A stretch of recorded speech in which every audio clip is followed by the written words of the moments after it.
तेरा वचन मेरे पाँवों के लिए दीपक है और मेरे मार्ग का उजियाला है। तेरा वचन मेरे पाँवों के लिए दीपक है। पहला पाठ संत यूहन्ना का पहला पत्र अध्याय 3 पद संख्या 7 से 10 आयत तक। बच्चों, कोई भी तुम्हें नहीं बहकाए। जो धर्माचरण करता है वह उनकी तरह निष्पाप है। जो पाप करता है वह शैतान की संतान है, क्योंकि शैतान प्रारंभ से पाप करता आया है। ईश्वर के पुत्र इसलिए प्रकट हुए कि वह शैतान के कार्य समाप्त कर दें। जो ईश्वर की संतान है वह पाप नहीं करता, क्योंकि ईश्वर का जीवन तत्व उसमें क्रियाशील है। वह पाप नहीं कर सकता, क्योंकि वह ईश्वर से उत्पन्न हुआ है। ईश्वर की संतान और शैतान की संतान की पहचान ये है, जो धर्माचरण नहीं करता वह ईश्वर की संतान नहीं है, और वह भी नहीं जो अपने भाई को प्यार नहीं करता। ये प्रभु की वाणी है। ईश्वर को धन्यवाद। भजन अनुवाक्य।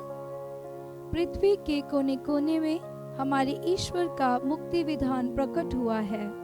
पृथ्वी के कोने कोने में हमारे ईश्वर का मुक्ति विधान प्रकट हुआ है। प्रभु के आदर में नया गीत गाओ, क्योंकि उसने अपूर्व कार्य किए हैं।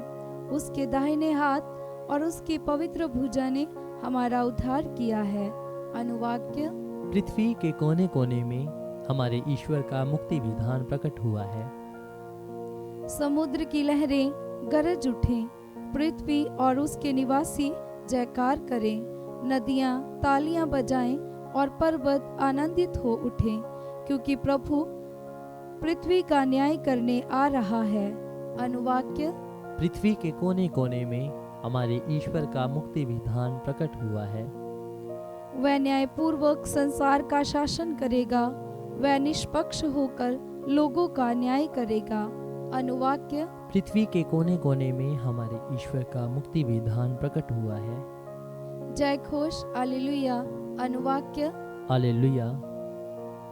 प्राचीन काल में ईश्वर बारंबार और विभिन्न रूपों में हमारे पुरखों से नबियों द्वारा बोला था। अब अंत में वह हमसे पुत्र द्वारा बोला है।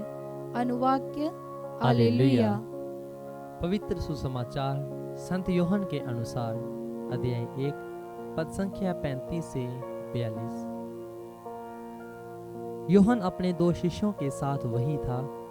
उसने यीशु को गुजरते देखा और कहा, देखो ईश्वर का मेमना। दोनों शिष्य उसकी ये बात सुनकर यीशु के पीछे हो लिए। यीशु ने मुड़कर उन्हें अपने पीछे आते देखा और कहा, क्या चाहते हो? उन्होंने उत्तर दिया, रब्बी अर्थात गुरुवर, आप कहाँ रहते हैं? यीशु ने उनसे कहा, आओ और देखो। उन्होंने जाकर देखा कि वे कहाँ रहते हैं, और उस दिन वे उनके साथ रहे। उस समय शाम के लगभग 4 बजे थे। जो यूहन्ना की बात सुनकर यीशु के पीछे हो लिए थे, उन दोनों में से एक सिमोन पेतरुस का भाई अंद्रियास था। उसने प्रात अपने भाई सिमोन से मिलकर कहा, हमें मसीह अर्थात ख्रीस्त मिल गए हैं, और वह उसे यीशु के पास ले गया। यीशु ने उसे देखकर कहा, तुम यूहन्ना के पुत्र सिमोन हो, तुम केफस अर्थात पेतरुस कहलाओगे। ये प्रभु का पवित्र सुसमाचार है। क्रिस्त की जय।